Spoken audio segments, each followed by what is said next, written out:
Okay, this is part 3 of solar for your RV, or you could probably use this on your off-grid camp or home, off-grid home. I have another setup I'm going to do another video on, an off-grid camp setup or your off-grid home. I do have another setup for that. It's all part disassembled, but this is about your RV, your camper.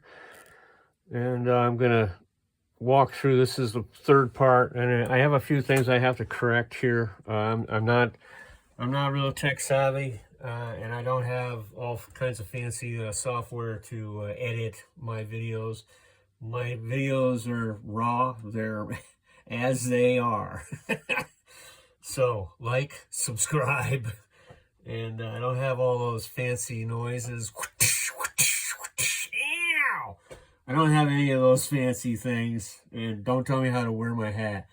Okay, so I have to re-clarify what I said earlier about removing my AC unit in part 2 of the solar system. This is not an AC unit. This is my microwave. I removed this microwave. I said it was the AC unit. I wanted to just clarify that. This is a microwave. That's where I got behind here and I ran the wires coming from my solar panels back to my battery. They come from the charge controller, okay? Now, the other thing that I needed to clarify is that I pointed to this and said that this was my charge controller. That is not a charge controller, obviously. That is a inverter, okay? So now, onward with the show. Now, I left off, I showed you the wires coming from the solar panel, right here, real simple. This is going to the battery. This is a charge controller. If you just hook these wires from your solar panels to your battery, you're defeating the whole point of having solar panels. Don't do that. That's a stupid idea. It will work, but it will not work, and you will not benefit from it. You need a charge controller. That's why they make these things. There's no shortcuts. It's just that simple. Okay, you can cob hack all you want, but it's just really simple. Spend the money and buy the right stuff. Solar power comes in. This regulates it. Solar power goes back out. This is your 12-volt power that your panels are collecting. This converts it. This controls it, not converts it. This controls your power. Sends it back down to the batteries, which is going here, going behind my stove. Then it comes down here, it goes to the floor.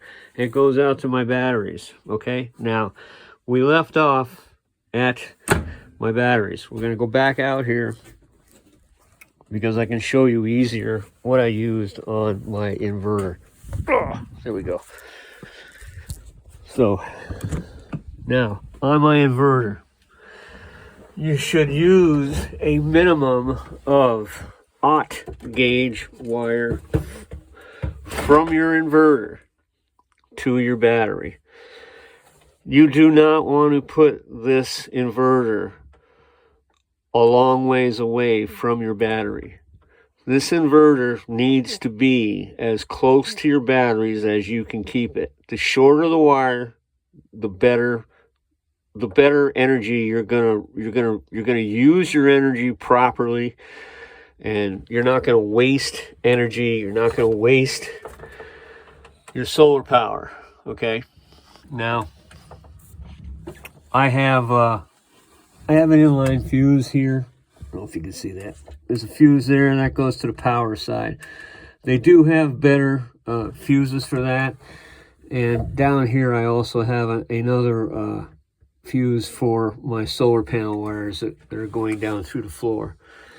Now, these wires that I'm using, because I don't run anything other than my refrigerator, and I do have a coffee pot that I run. It's a 1500 watt coffee pot that I run off of this inverter. This is a Windy Nation. It's a 1500 watt power inverter. If I was thinking, I would have bought a bigger one. I probably would have got a 2,000 or 3,000 watt inverter, because I could run a lot more off of a bigger inverter than what I have. But you have to gauge this all to the amount of batteries you're using and the gauge wire that you're using to get the power back to your battery. That's the whole point of this whole thing, is getting the power back to the battery and using the proper gauge wire to do that. And that's what I tried to explain in the first video there. So here you can see I'm using, this is I want to say this is, I think this is double aught. This isn't aught. It's not the biggest one. It's what I had. But if I go and get a bigger inverter, which I'm probably going to do, I'm probably going to get a 3,000 or 2,000 and put it in here, because I want to have a electric heater in here, and I'm going to have a bigger battery bank to do that. But that's later on down the road. This is all about making the connections. As you can see here, these are big lugs on here, and you can put a really heavy gauge wire, and you can't overkill this. I can't stress that enough. You cannot overkill this with wire. If you run aught gauge, 0 gauge copper wire, copper core wire to your battery, you are going to benefit the best from it. This came with these two pieces of, that piece of wire there, so I used that. And I had this is, I believe this is aught right here.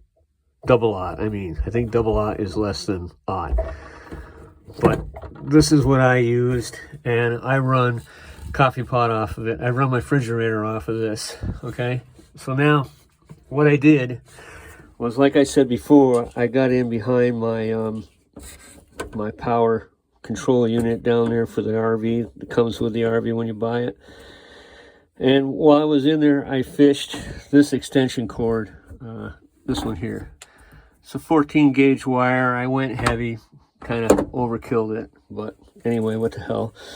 I also ran another one that goes over to my TV, so I can run my TV off it when I want. And I have another wire that runs back to, I believe it goes to the bedroom. But for right now, we're going to talk about running the refrigerator off of this inverter, because a lot of people drive down the road with their propane on with your camper, and you shouldn't be doing that. I think some states it's even illegal, so you have to figure that out yourself. But now the wire that goes, this is just a regular, 14 gauge extension cord. And what I did is this is here to plug into the inverter. I fished it through the back side of underneath the stove there, lay it on the floor. Be careful what you're doing in there. And then what you do is you come out here. Now this is a propane. This is a propane and 110 electric refrigerator, okay? All of these propane and electric refrigerators have a 110 outlet, and it's usually plugged in right here behind this compartment. This is the compartment you see on the outside of your camper, okay? And this plug is located right here, and this is for the 110 side of your refrigerator. What I did was I fished a wire up in here. I drilled a hole through there, and I fished it up in here, and then I put the plug back on the end of it, okay? If you're not capable of doing that, have an electrician do it. Otherwise, don't do it, okay? There's a lot of things about this that maybe you're not comfortable doing, maybe you shouldn't do, and just because I'm making this video doesn't mean you can do it. You gotta go with your own skill set. I'm kind of a jack of all trades. I have mastered my craft over the years. I've played around with a lot of these things. My dad taught me a lot of stuff, and this is how I do it. Now, what you do is, one thing you do not want to do is you do not want to just unplug and plug your refrigerator in. You need to go inside and you need to shut off the power to the refrigerator before you switch it over to your inverter. I guess we're going to have to wait to put that on. Okay, so before you turn on your inverter to the refrigerator, some of them have switches up here. You should shut that off. You shouldn't leave your refrigerator on when you're plugging it in, plugging it out, and turning on your inverter, because that's not going to help extend the life of your refrigerator. Probably will void the warranty. And I always come in here and I trip the main breaker to the power. I shut it off. You can do what you want. You don't have to. If you think you can afford to pay for these things and fix them 4 or 5 times, then go right ahead and yank and pull the wires all you want. That's how I do it. This particular RV has a kill switch. It came with it. I don't know why, but this is like my Class A had a kill switch for the 12 volt power. If you push that in, it shuts off the 12 volt power, which is kind of handy. But I shut all this off, okay? When I turn on my refrigerator to my solar power.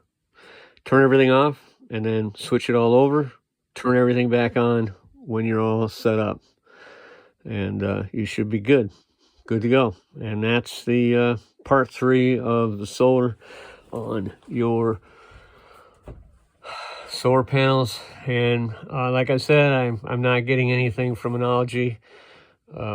It's just the solar panels that I use. I like them. And there's another thing I will point out here with this. I've had these solar panels on my roof of this RV for, I want to say, 6 years now. And you have to get up there and you have to wash them off with some clean soap, you know, and a soft brush. You don't want to scratch them. All these things factor into how much power you're going to make. Wire size, clean panels, the distance that you're running the wire, the gauge of the wire you're running, and the distance you're running from your inverter to your batteries. All those play in a big factor, and the proper gauge wire does make a difference. And I have seen this controller here at night on a really bright moonlit night. I have seen this charge controller still make power. The solar panels are still making power even at night. So I like Renology panels. I'm not saying that you're going to get the same benefit, but people out there in Arizona, Bob and all them guys, I'm sure they know what I'm talking about. They have a lot of open space out there, and I'm sure that probably if you get the right setup, you'll probably on a nice, clear, moonlit night, you'll probably find that this is still making power. When that light is flashing, you are making power. Even inside this Quonset, you can see my camper is parked inside. And even though it is in here, it is still maintaining my batteries. It will maintain them. It will float them. It will properly take care of your batteries, and that's probably why I've gotten so many years out of these lead-filled acid batteries. All right, so stick around. I'm going to do another video with like a boondocking setup, a camp, or your home. It's a small setup I have that I took apart from the last house I lived at. I am going to set that up. I'm going to do a video of all the components of that. I don't have the batteries right now, but I am going to do a video on that coming up next. So like, subscribe, and leave a comment. And subscribe. Helps me out. Thanks a lot. Adios, people.